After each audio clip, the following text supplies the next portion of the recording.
Hey yo, turn me up a little. We good. Hey y'all, the Prophet Charlie Black, a deadly combination.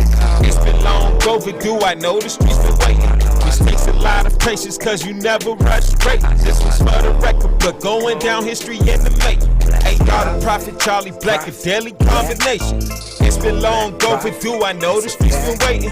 Which takes a lot of patience, cause you never rush great. This was for the record, but going down history in the making. First it was Elijah Muhammad, now we the honorable black prophet. We been in our bag and out of our feelings, securing all the profit. And going outside, don't know what you hearing, so miss me with that gossip. Saying suck a brick from up shit, let someone get out of pocket. Whoa, we come from different walks of life, but relate to the same cause. Sight and live a fight, laid up behind them hospital walls. They focus like a face, but like syringes sharper than the knife. Take a cookie from the jaw, grind it, wrap it in the bar. YBT would stay loyal, no damn miss a prop. Shots to my producers, King Jones and Sahab.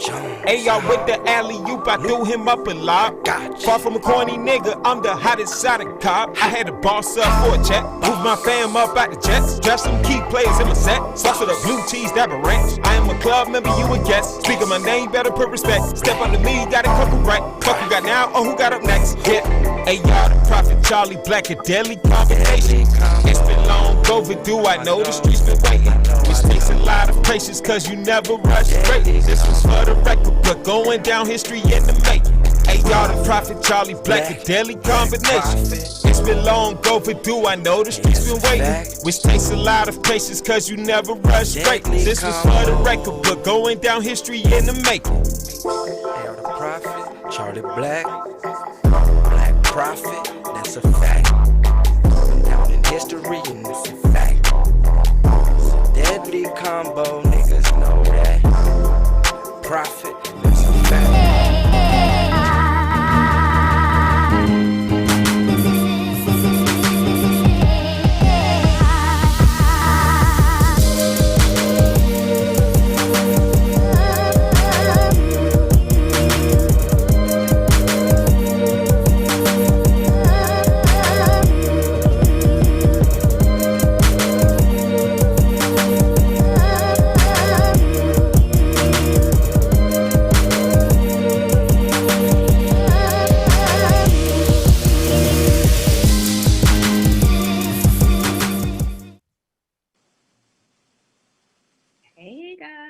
Hey guys, I've missed you. Go ahead, Jennifer. I've missed you guys. It's been a whole month that I've been away, and I've been thinking about you guys, thinking about not being able to be here on the show and supporting my girl. So for those of you who know, I'm glad y'all kept my secret, but for those of you who didn't, I did have COVID. And I am much better. So for those of you who have reached out to me, I appreciate it. And for those of you who miss me, I've, appreciate that too. But I'm back and good as ever. I'm so glad you are back, Jennifer, and are feeling better than you were. So it's just a fresh start. That's all it is. Yeah. Fresh start for the end of the year. Right. We're going to let go of the lows from 2020 and carry on the highs and set more highs for 2021. Yeah, we're due for some highs because 2020 has been rough for everybody. So I do want to wish you guys a happy holidays. We've had Hanukkah, Christmas. We're in the middle of Kwanzaa now. Whichever one you celebrate. And I think today's Kwanzaa principle is Ujima. And that means, for those who may not know, collective work and responsibility is to build and maintain our community together and make our brothers and sisters' problems our problems and to solve them together. And I think we as Sickle Cell Awareness 365 embodies that principle. And we've been embodying that principle for 2020 and for years now. So I think that's perfect for today and what we bring to you guys, just period. Especially the collective work portion. I think sometimes we live in each other's brains. Absolutely. And it can be I need you to live in my brain right now because apparently it's foggy in here. Listen, we're gonna need each other today for a minute. So, but that's the purpose of us being together and having that awesome support system. We lean on each other for assistance. Sometimes you my memory when mine is failing and vice versa. So it works. It just works for the both of us. So we started this show, Do I Look Sick, to have a different platform to share our advocacy and education. And I think it was right on time, seeing as how the pandemic happened right afterwards. Yeah, that's crazy. Right, Who knew? right. Maybe we knew somehow. I don't know. But I think it was just perfect timing. And we were able to bring some of our events, our annual open mic, to you guys so that you can see how we operate and some of the things that we do locally. So I think this was just right on time. What about you, Jennifer? I think so too.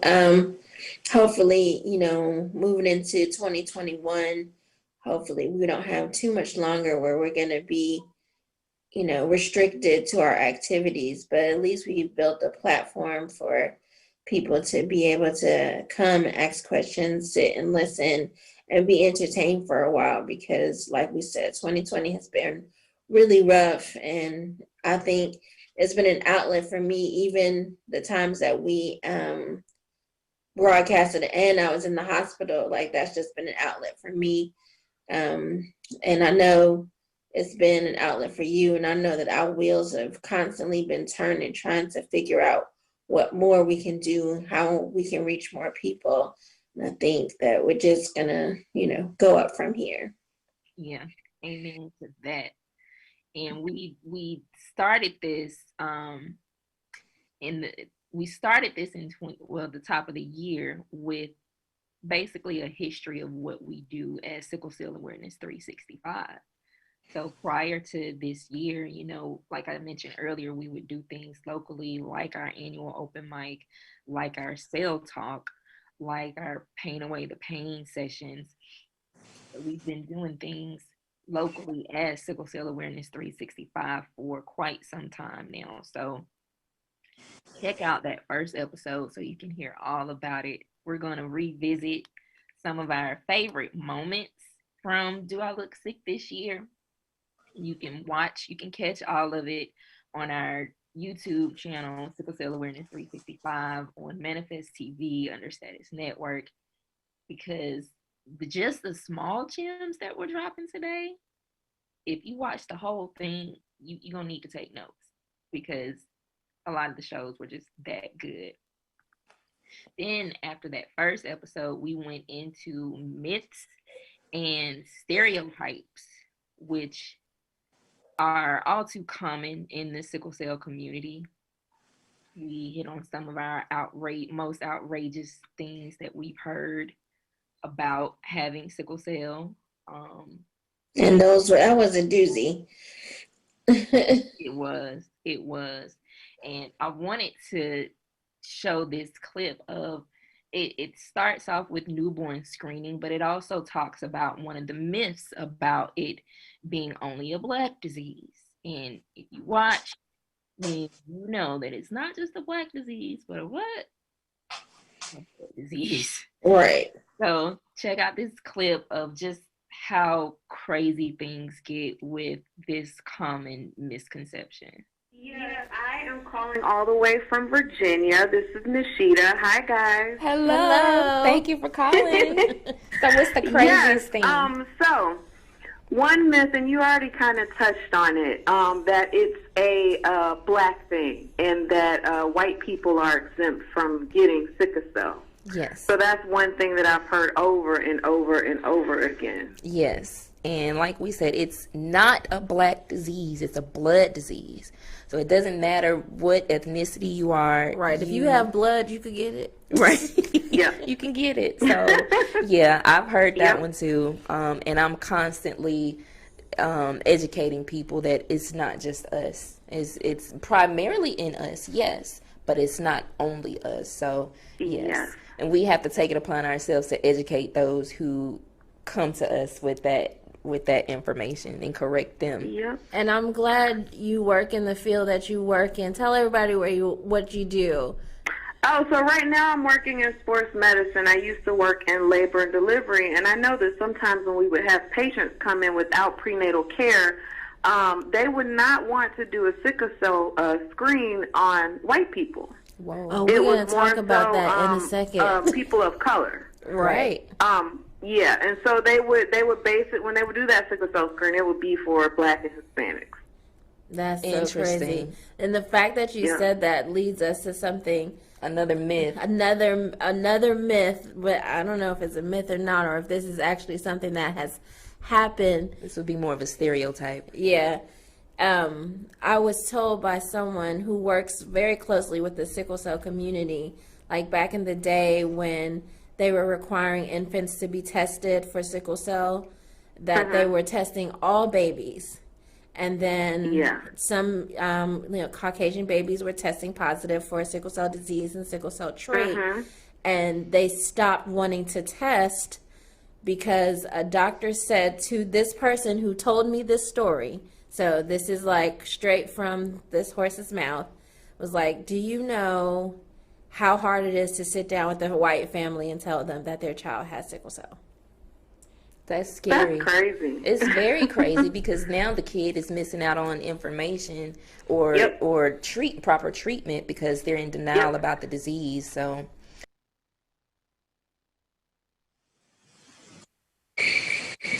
Wow.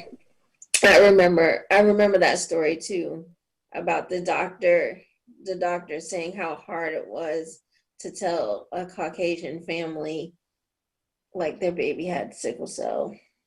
Right.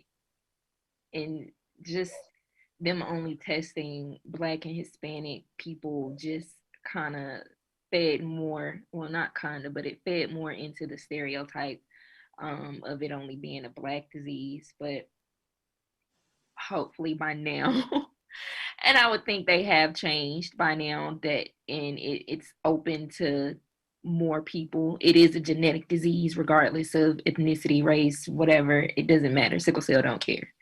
So hopefully it's expanded past excluding Caucasians, and maybe they are more open to getting accepting the fact that what the results would be. Well, you and I were talking the other day about the fact that the military is starting to test all of the soldiers for the trait. So that's a step in the right direction.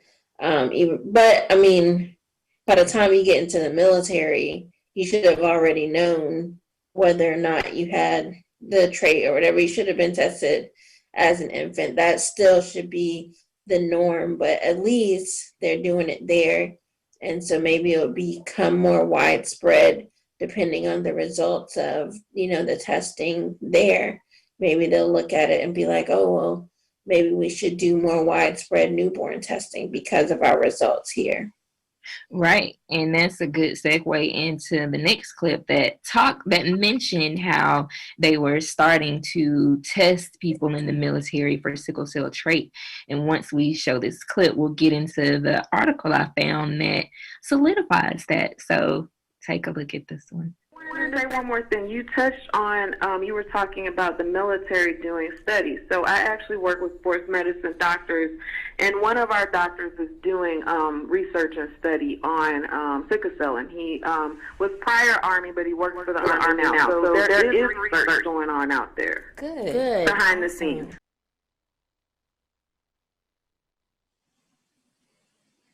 So I saw this article last week that was published last week that says that the U.S. Army is now testing, and has been since November, testing for sickle cell trait.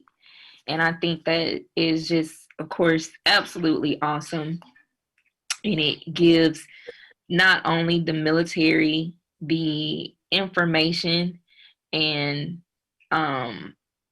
to share with their soldiers, but it also gives the military the chance to address it and recognize sickle cell trait related symptoms before before it becomes fatal.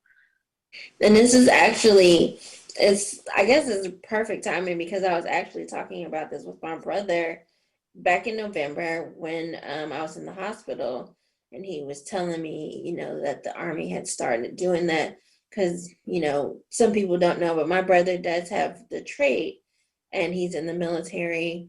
And I had a talk with him sometime like, years ago. And I asked him if ever, because he was 82nd Airborne, which is, they jump out of the planes and stuff. So I asked him if there was ever a time where he felt, any of the symptoms that we talk about with sickle cell trait exhaustion. And he was saying, there was one time when he was like doing PT or whatever, and he was like, he felt in that moment that if he didn't stop, something bad was going to happen. So the fact that they're addressing it in the military may help, in the military, help with the soldiers who don't know, especially. And then I guess maybe even when choosing an MOS, like maybe some things you can't do, some jobs may not be able to be done depending on the trade. I don't know, but it's just a stepping stone. Right. And the article mentioned, and it wanted to clarify that having the sickle cell trait does not disqualify you from Right. participating. It only allows you to, for one, recognize what's going on with your body and take precautions so that it doesn't come to something extreme. And Right. I'm sure that's even an adjustment. You and I talk often about how people that get or catch chronic illnesses later on in life have a difficult time adjusting. Accepting and adjusting. Yeah, so I would think, especially, I don't know, but I would think that would be an adjustment as well. It's like, okay, I can't go as hard as I want to, or as hard as me, but I still have some type of get up and go about myself. So I think that's, like I said, I just think that's awesome. And even since November, they found that 2% of recruits have sickle cell trait. So, and my dad, if I'm not mistaken, I think he found out in the military. I'm not sure. I have to like double check that he had the trait. But you can tell him not to do anything. I still can't tell him not to do anything. If he's watching, I'm checking you out with my eyes. And I'm not sick. I'm good. She's good. I'm good. I'm straight. So yeah. But that whole thing just leads us into the trait conversation that we were able to speak with Dr. Tomia Austin about just sickle cell trait in general, not just with the U.S. military, but in any type of strenuous activities. There have been football players, whether it's high school football, college football, NFL, even basketball. There have been people who pass away simply from sickle cell trait exertion. And one of the reasons that we had Dr. Tomia on, or Dr. Austin, I call her both, one of the reasons that we had her on is to educate people with the trait, because I feel like they don't get the proper knowledge that they should get. I think so too, especially when my son has a trait, and I remember taking him to the doctor and they were like, oh, he didn't have to worry about that. I'm like, oh, you're so wrong. Please don't tell my son that. Right. And that can be scary to someone who knows better. Like, they honestly should be educated more on sickle cell trait so they can pass that on to their patients. Like, just because you don't have full-blown disease doesn't mean that you're completely out of that you're in the clear with sickle cell trait. So let's take a look at what Dr. Austin had to say. So what are some of the common misconceptions around sickle cell trait? If I may, I would like to just roll back a little bit and just say that Devard, he is a now retired NFL player. He's a wide receiver in the National Football League, and since retirement, which is probably now 7, 8 years, he's still in football shape. He works out regularly, and that's important because that leads into the answer of your question, the misconceptions. Unfortunately, providers are educated with the standardized medical school curriculum that studies sickle cell trait the equivalent of 5 minutes. Wow. In a typical medical school curriculum. So, as much as we bang our heads, and I am not a physician, I'm not a clinician, I'm a researcher, but they don't know what they don't know, and often they don't know that they don't know. Right. So, the misconceptions are what the aged researchers said, which is people with sickle cell trait live a normal life. They will have no issues. And the brief family planning advising is that there's the probability, which the statistic is 1 in 4 chance, but the probability is of having a child with sickle cell disease increases if you procreate with someone with sickle cell trait. And that's pretty much the advising that happens. Although testing is now mandated, all newborn screenings test for sickle cell disease, and if trait is diagnosed, then you're usually a parent that receives a letter in the mail with 3 bullets, and that letter goes where? In the trash, in the kitchen drawer. And the next time that there is a mandated test is if they are going to the military or if they're going to play collegiate sports. So elementary school, high school, community sports, right. It's not there. There's no mandate. So knowing about sickle cell trait is usually a happening that happens when it's too late. Yeah. So yeah, I suggest anyone living with sickle cell trait or know someone that lives with sickle cell trait, check out the entire episode because it was so much more than just trait exertion that was explained and that people definitely need to be aware of. And like we mentioned earlier, with sickle cell trait, you just never know. With sickle cell disease, you just never know. But that's a whole nother, the S1 Foundation, which is DeVard Darling's foundation and who Dr. Austin works for, is an organization that completely focuses on sickle cell trait education. That is their dedication, that is their mission to educate and advocate for sickle cell trait exertion, as you heard, or may not have heard if you listened to the whole thing. DeVard Darling is a twin who lost his brother to sickle cell trait exertion playing football.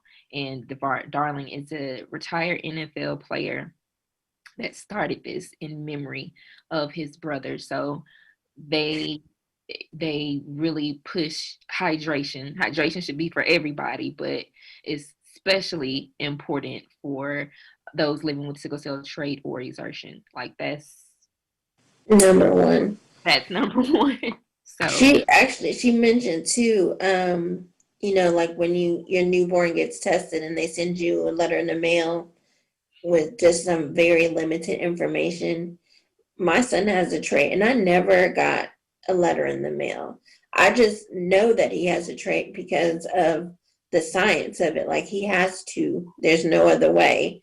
Right. But if you're one of those people who don't know the science of it and how the genetics work, and you happen to not get a letter, then you don't know. Right. And how are you supposed to move forward? And if you get a letter with 3 bullet points on it, it doesn't really tell you what to do, how to move on. And we're always talking about eradicating the disease. That starts with knowing whether or not you have a trait. Absolutely. And it used to be 1 in 13. African Americans had sickle cell trait, but now it's down to 1 in 12. So that number is getting smaller and we want it to be bigger. So sickle cell trait education is like extremely important. Get in touch with the S1 Foundation, Dr. Austin. Check out our previous episode because it's super, super important. So speaking of sickle cell trait, we have had an extensive relationship series. We went from just single life and dating with sickle cell, all the way up to marriage with sickle cell.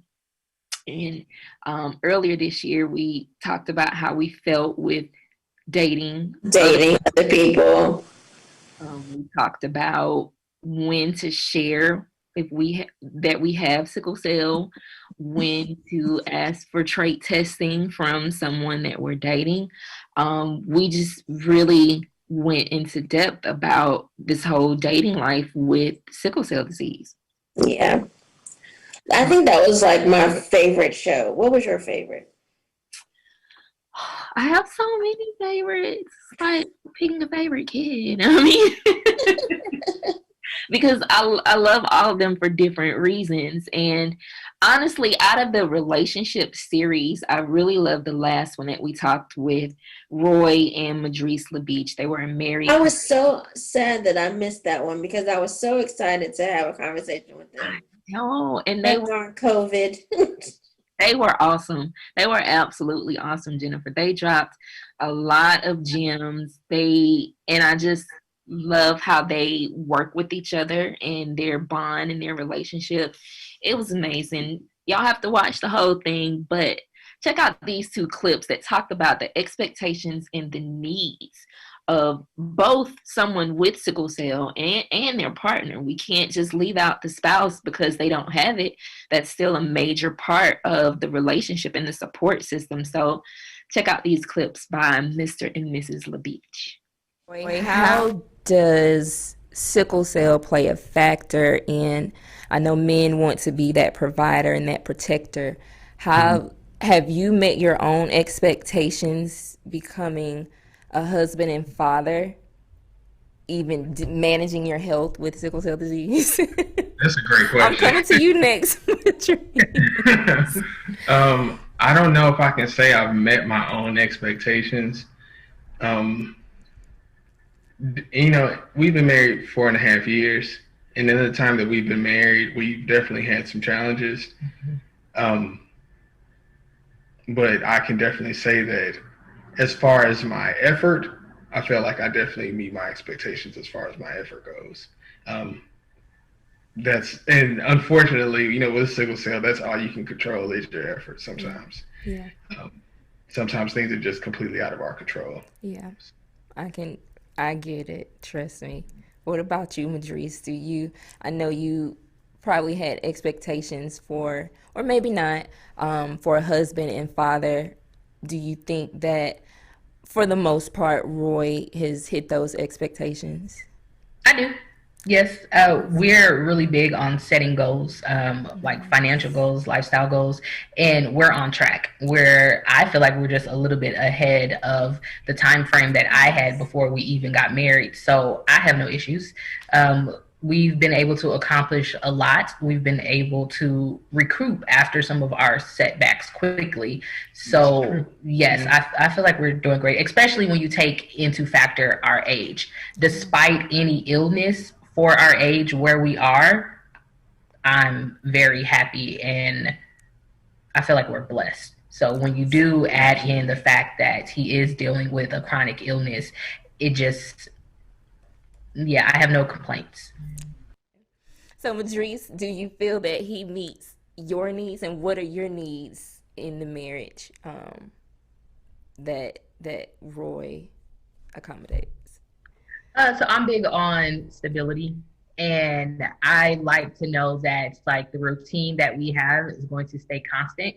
So he's really good with that. Like even with the like having his illness, I feel like we're still in a routine. Good. So and I like the traditional like relationship standards where it's like you have your male roles and you have your female roles. I'm more so very traditional, so he is like that as well. So even when he is in pain, he is still able to take the lead, which works for me because again, I get stressed out like really easily, and it's great that even when he is not feeling his best, he is still able to play his position in our marriage and in our family. So that works for me. That's awesome. I love to hear that. Y'all are just warming my heart tonight.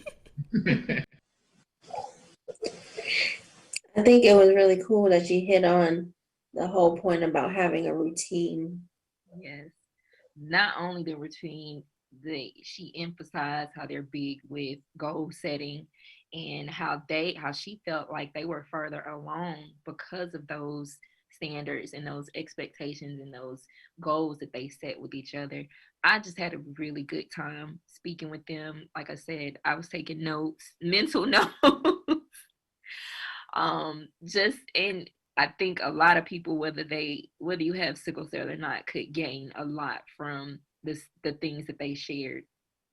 So they were just absolutely awesome. I got back home and my mom was like, they were really good. So shouts out to Roy and Madrice, because that was just amazing.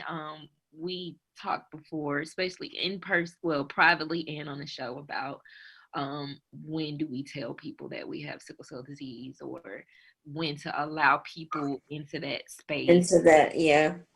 And Because even it's like an intimate space to me, like I mean, even though it's just, knowledge of a disease, it's still, to me, it's intimate knowledge that you may not need to know. And you know how private I am. So yeah. I think I may always struggle with that. Like, when do I tell someone? Yeah. I guess for me, I gauge the person that I'm dating. I gauge where they are mentally, so to speak. Or I may drop like little gems to see if they can handle Mm-hmm. at this level, to see if they can graduate to the next level. Like how much How much to spoon feed them at a time? exactly. Then if I just go into a crisis while we're together, then that just happens and it's surprise, this is what happens. But yeah, we've definitely discussed that before on our whole relationship series, even when we brought Greg on and got the male's perspective of dating with sickle cell. And we talked about whether or not to date someone else with sickle cell. Yeah. We stand firm and strongly believe that we should not. Right. You spoke about eradicating this disease. I personally don't want to bring anybody into this world with the crap that I go through. Yeah, I mean, and I've had discussions with people who have sickle cell, who are for dating other people with sickle cell, and also for having children with them. And I've never really understood it. And I've like really tried to get into their head and understand like where they're coming from. And what I get most often is, well, I have it, so I'll be able to walk them through what they're going through. I'm like, okay, well, you can walk them through it, but you can't take their pain away. And you know what that feels like. Why would you want your child to go through what you go through? Why would you want your child to have to fight the same battles that you are fighting? Right. And I'm a mom of a child with the trait. And I knew he would have the trait. And I've been talking to him since he was a little baby, before he even thought about dating or anything. Like, don't bring no girl home with, you know what I'm saying? Like, just letting him know how it works. And like, if he has a cold or if he has a stomach ache, I want to cry, because I can't do anything about that. I can't take it away. I can't make it better. I can do certain things, but my God, if he was going through a crisis and there was nothing that I could do but hold his hand or rub his back, I would feel guilty. Yeah. And I would feel upset at myself for knowingly bringing in a child to this world with this disease, knowing what it does. So I'm so steadfast on that. I just don't understand. Yeah, and I see the stress my mom goes through seeing me go through. I don't even tell her everything or every time when something's wrong, because it's a lot. It's a lot for me to Right. deal with. I live with it every day, so it's a lot to me, and I hold it in when it comes to telling her, because I don't want to put more on her. So I see the stress that it has on my mom. It impacts the stress that y'all know what I'm trying to say. the stress that she has, Yes. it exacerbates that. I understand what you're saying. Right. And then thank you, Jennifer. That's why we're here. And me and her and I have talked about she's felt guilty for a long time for giving me sickle cell disease. It doesn't matter how much I say, Mom, well, you can't do anything about that now, right? And I'm making it do what it do regardless. I'm 37. She still carries that guilt to a certain extent of giving me sickle cell disease. So it's a lot. It's a lot of Yeah. I get it. I completely get it. I told my mom yesterday because I've been, still kind of struggling since getting out of the hospital. And I was like, I'm tired of this. Like, I'm so over it. And I was like, well, this is the life I chose. She was like, but did you choose it? I was like, no, but saying that makes me feel like I have control, even though I know that I don't have control. So she was like, whatever works, whatever you got to do, whatever you got to say. It's like me. I must have been built for it or something. Right. You know what I'm saying? Like, gotta have that mindset. Gotta have that mindset. Otherwise, if your mind is weak, your body's gonna be weak. And I'm not trying to be even weaker in the body. Nope, and nope. You just said a word right there. So even though we go through what we go through, there's no universal cure, but there are options.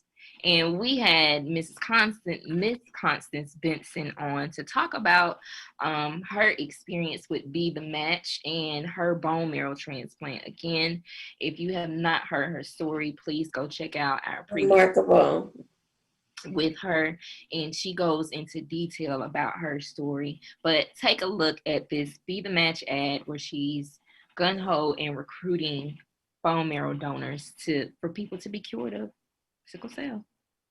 1 in 365 African Americans battle sickle cell disease. I was one of them. Life back then was painful. I was in and out of the hospital and had frequent pain crises.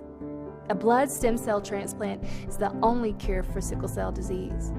I was fortunate to find a perfect match in my younger sister, but many patients do not have a compatible donor in their families, and Black patients have only a 23% chance of finding an unrelated donor. More Black donors are urgently needed to help save lives. It only takes a simple cheek swab to join the Be the Match registry. Learn more about becoming a donor and access free patient resources by visiting endsicklecell.org today. You or someone you know could be the cure for a patient battling sickle cell, like me.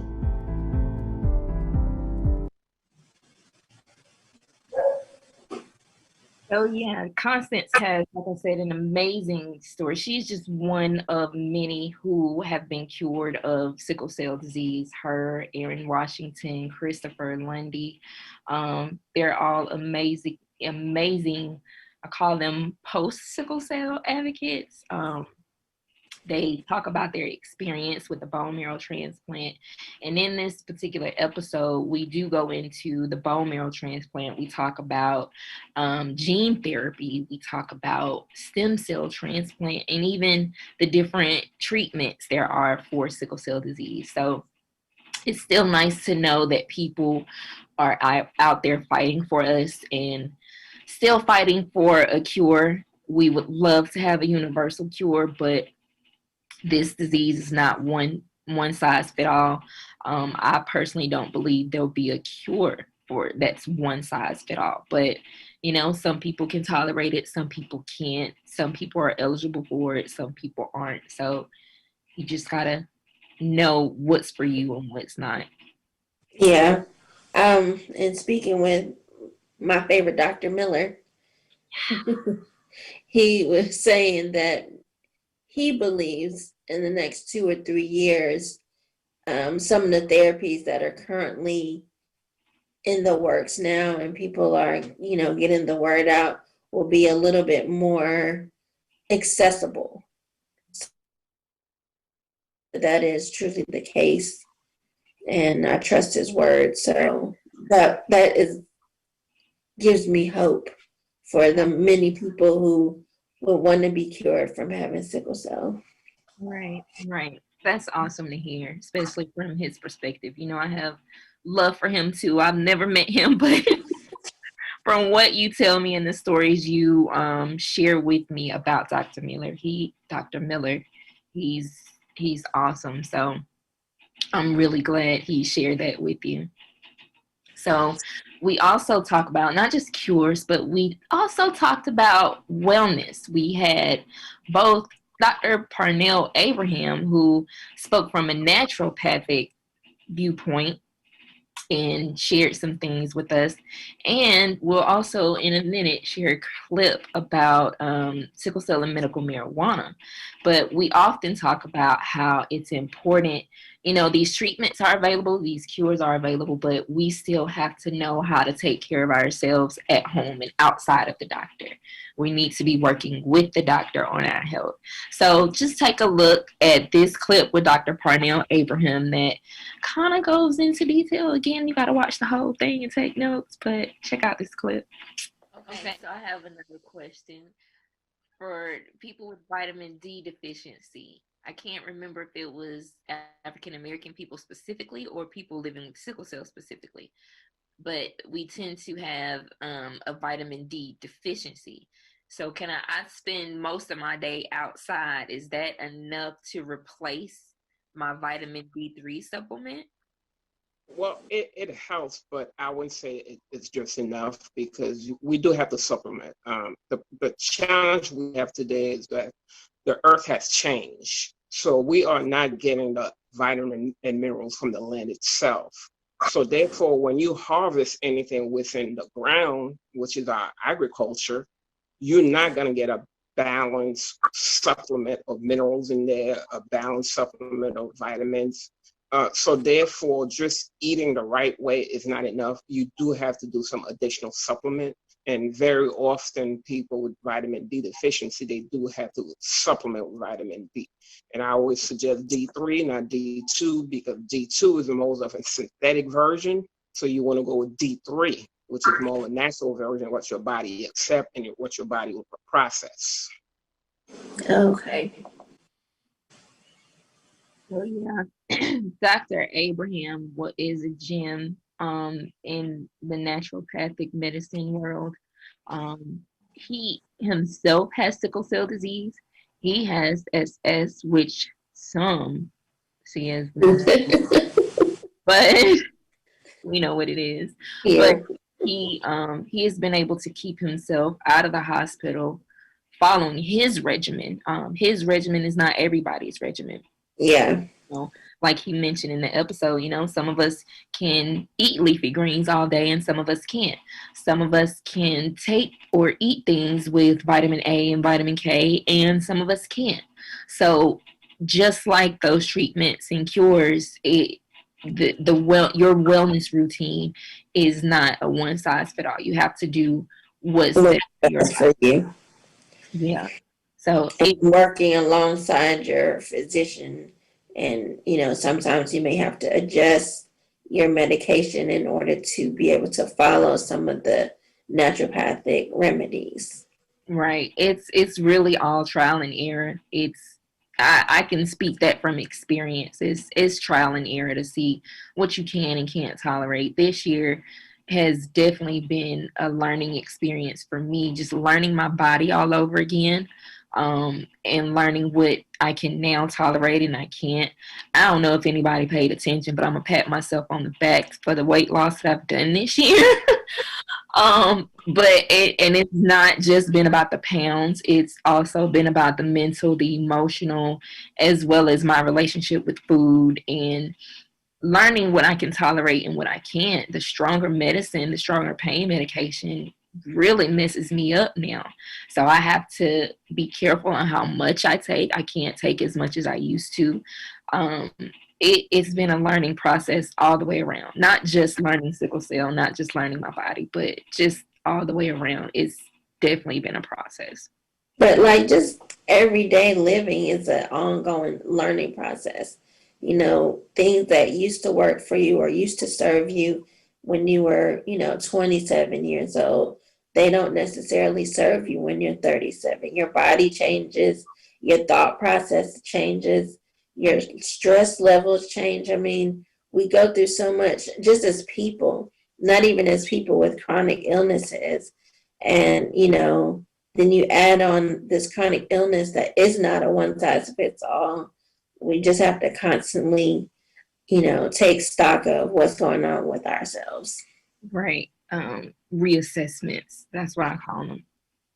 So we also had Dr. Rashawn Hodge. I love Dr. Rashawn. So maybe that was my favorite. See? So that one, of course, again, is an absolute must watch because he dropped several gems. And if anyone has been kind of iffy about medical marijuana, he might solidify your reason as to just do away with it or to maybe try it. But we wanted to provide that alternative to our normal opioid prescription meds, just to inform you guys on the benefits and the efficacy of medical marijuana on not just sickle cell, but honestly, any chronic illness. So take a look at this this clip of Dr. Rashawn Hodge. Get you stronger. So, for those who don't know, the difference between sativa or indica, does it matter what you take? For sickle cell, is one better than the other? Should people know exactly? Is it like say I take a certain amount of opioids? Should I take sativa instead of indica if I have certain issues? It's a great question. So medicine has taught us, tried to persuade us for their business. For their $1 trillion business, they try to say one size fits all. So when you take a Percocet, when I take a Percocet, you and I are going to have the same reaction, the same benefit. We're going to pass it. You and I are going to have a little bit of constipation. It's not going to affect our mood. So they think that it's one size fits all. They tried to sell that, and they sold it for decades. We know that everyone is different. So cannabis, there's a sativa, and then there's also an indica. But most cannabis now, smokable form, they're hybrid. So what you have to pay attention for as far as caretakers. So when you guys get your cannabis card, when you walk into a dispensary, the flower, if you get a pre-roll, or if you get an oil, or if you get candy, edibles, it's going to have a ratio of CBD to THC. So you have to pay attention of your ratio. So ratios start from 20-1, 20 CBD to THC to 1-3. So you need to know what works for your body. Everyone is different. It depends on what you eat, your makeup, gender, body fat. Everyone is different. So once you find out what ratio works for you, then you got to try all delivery methods. You need to use oil, sublingual, tinctures, edibles. You might want to inhale. You want to vape. You want to use topicals. You want to use patches. You want to use suppositories. So there's 5 different delivery methods of this great adaptogenic herb. So once you figure out what is optimal for you, what is most efficacious for you, then go for it. So yeah, Dr. Hodge is absolutely amazing. He's a chronic pain doctor as well as a both sickle cell advocate and a medical marijuana advocate. He does not have sickle cell, but he understands chronic pain, and that's what his broken neck, I think it was, is what. Yeah, I think that's what he said. Yeah, in 2012 is what started him on. Started the chronic pain and what made me realize, hey, I got to get a grip because I'm going to deal with this the rest of my life. And it led him to becoming a medical marijuana advocate. I thought that was a really good question that you asked, Jennifer. Some people who are not familiar with marijuana may not know the difference between sativa and indica, but those of us who have at least researched it and know a little bit about it, that his explanation helped clarify some things. So Yeah. hopefully one day the whole US of A will legalize marijuana and not just Criminalize it. yeah, let's go for that, because it's a healing plant. It may not be for everybody, just like we mentioned, and that's okay. Do what works for you. But those different strains, and he even goes into detail, because I asked what was the difference between medical marijuana and some stuff that a person can get from the weed man, from the plug.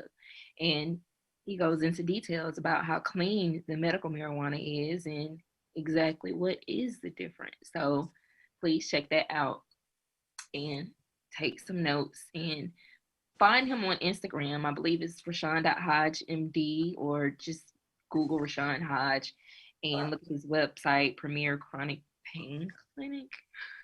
And he's a wealth of information. He's a gem to have around. So, and he's always willing to answer questions too. He's very down to earth. So you know how sometimes you don't want to talk to doctors because you don't feel like they'll listen. He's definitely not one who falls under that umbrella. He's like really round the way. So yeah, like I said, I love his heart. He's just been absolutely awesome. So one of the things we do is our annual open mic with Mr. Dan Moore at the Apex Museum. And we brought our open mic to you guys. So we had Miss Taylor Richburg on and Miss Candace St. John, who is a nurse with sickle cell disease. She came and gave her perspective from the nurse's standpoint, because she sees both sides. She sees it as a patient and she sees it from the nurse's standpoint. And this open mic gives us the opportunity to not only educate people about sickle cell disease, but it also serves as an outlet for people. We talk about having some type of outlet. Poetry for a lot of people, or music for a lot of people, is an outlet, is how we deal with things, whether it's physical pain, emotional pain, mental pain, it doesn't matter. Those types of avenues and self-care methods are extremely beneficial. So our open mic is just that outlet where we can do both. Educate you on sickle cell disease, and we can also just kind of pour out our hearts. So take a look at this awesome poem that Candace did, where she just wanted to be kind of done with sickle cell and just the topic. She wanted to just let it all out and let it be and be done with it. So take a look at this. And I was thinking that a lot of us won't be able to say that we survived, because there's cures technically, but for many of us, we can't go through that because we might not make it through. Right. So survive is like present tense for us always. Right. It's every day making a conscious decision to get out of bed. For me, putting on my uniform, swiping my badge, I'm surviving every day. I can't say I survived it because it's a daily thing. Right. Every day is not miserable, but it happens. So this piece is from my book of tears. It's called A Life in Crisis. I come in screaming. All I get is diluted morphine. See, fake smiles, hear IV pumps beeping. All the while my dreams are fleeting. Anger seething, heart beating, a steady pounding of pain. The sludge that is my blood flushing these accursed cells through my veins. Pain shooting from my chest to my back. The only comforting thought is the next breath be my last. I've spent so many days barely existing, just struggling to get by. Talking to a God I barely believe in somewhere up in the sky. My most fervent prayers that I'd fall asleep and just die. But time and time again, I wake up to the oh so real nightmare that I'm still alive. So I lay here, tears streaming from my eyes, your care desensitized, my dignity compromised, yet I patiently wait for a resolution to be devised. No longer we ignore the cries of this lonely girl, invisible, misunderstood, trapped in a vicious cycle of pain, shame, and defeat coursing through my blood, half living like the half cells running through my veins. Try as I might, seems like all my efforts are in vain, taking 2 steps forward, only to be knocked back down again. I swear I can't win. I'm just trying to make sense of my life, desperately wanting to make the best of my life. This can't be life. Is this really it? What grim future do I face if this is my dismal present? What a present! What a gift, this gift of life I have playing. If only I could hit rewind and hit reset. Go back as a thought inside my parents' head and leave me there. Just as a thought instead of this. I look into the mirror and see a beautiful covering over a rotting corpse, steadily falling apart. Just take my arms and look at the marks. You can literally connect the dots to the hurt in my heart. I've never been whole.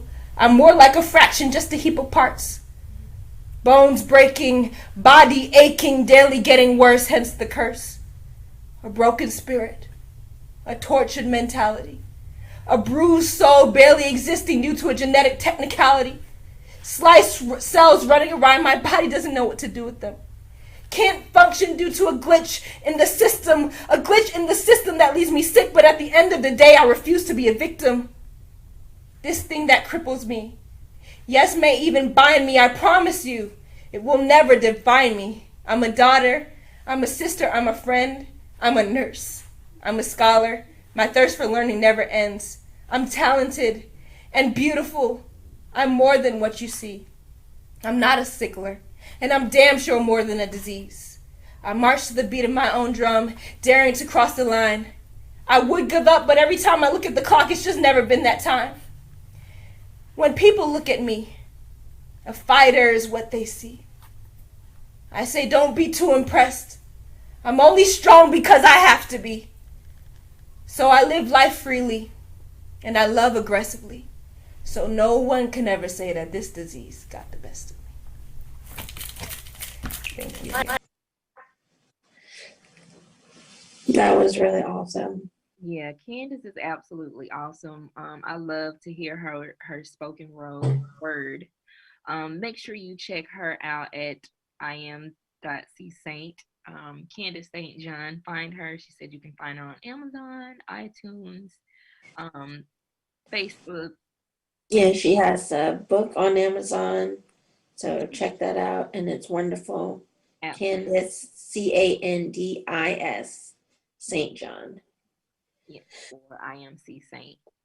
So I want to personally thank all of our guests. We've had Greg Green, Dr. Austin, Constance Benson, Candace St. John, Dr. Rashawn Hodge, Dr. Parnell Abram, Roy and Madrice LaBeach, Lashanta Nelson, Taylor Richburg, A.R. the Prophet, DeQuavia Shepherd, Tiana Dillard, Miss Jessica Pisu with Sisters of Yoga, who have all helped us deliver this year. It's been absolutely amazing. So I appreciate you from the bottom of, we appreciate you from the bottom of our hearts, and we love you. So We made this first year the tops. right. It might be kind of hard to top this year, but that's okay. The next year is gonna be even better. So let's get into the sponsors before our last little bit. We want to thank the Apex Museum and Mr. Dan Moore. It will continue to be shut down until we get until we as a country come out of timeout. That's when we can go back to the Apex Museum. We want to thank Tanya Robinson and Kids Stop Daycare and Learning Center, who's still helping the kids out, taking care of the babies, and making sure that the school age kids are getting the lessons that they're supposed to get. And we want to thank the Black Professional Network for all they've done. I want to end this on with this candlelight to recognize those warriors, not who have just passed this year, but just past period. I'm just gonna call out the names. I don't have pictures of everybody, but just say a prayer for them, for their family. This year alone, we've lost Dr. Luther King and his wife Lois, who founded the Sickle Cell Foundation of Georgia. We've lost Miss Linda Jordan, Joelle Darbonet, who was a huge advocate in the sickle cell community, as well as Elijah Powell, who was a graduate of Morehouse. We lost Skylar Slay, Bridget Wilkie, Vivian Whitfield Mack, Nikki Peterson, Evie Basin, CJ Sanders, Channing Slaughter, Shay Terrell, and so many more. So let's just take a moment to send one up for them, or two of them. Yeah. They're down there. We're down here, but they're up there still working really hard. Yeah. So y'all can watching over us, and we use their spirit to continue the work that we do down here. It's because of them that we continue to do what we do. So I hope you guys have an amazing New Year's celebration. Celebrate just being here, just being alive. And we'll see y'all next year. I wish I had a glass to cheers to 2021 being much better than 2020 for each and every one of us. I just pray for wonderful things to come for us, for our community, for the people who on our network, our producer, Jack, his family, just everybody, my mom, your mom, our families, just everybody. Cheers, guys. Bye, y'all. Deadly combo, Black Prophet, Charlie Black, AR the Prophet. AR the Prophet, Charlie Black, a deadly combination. Hold up, I don't think they heard me. I said, AR the Prophet, Charlie Black, a deadly combination. Hey yo, turn me up a little. We good. AR the Prophet, Charlie Black, a deadly combination. It's been long overdue, I know the streets been waiting. Which takes a lot of patience, cause you never rush great. This was for the record, but going down history in the making. AR the Prophet, Charlie Black, a deadly combination. It's been long overdue, I know the streets been waiting. Which takes a lot of patience, cause you never rush great. This was for the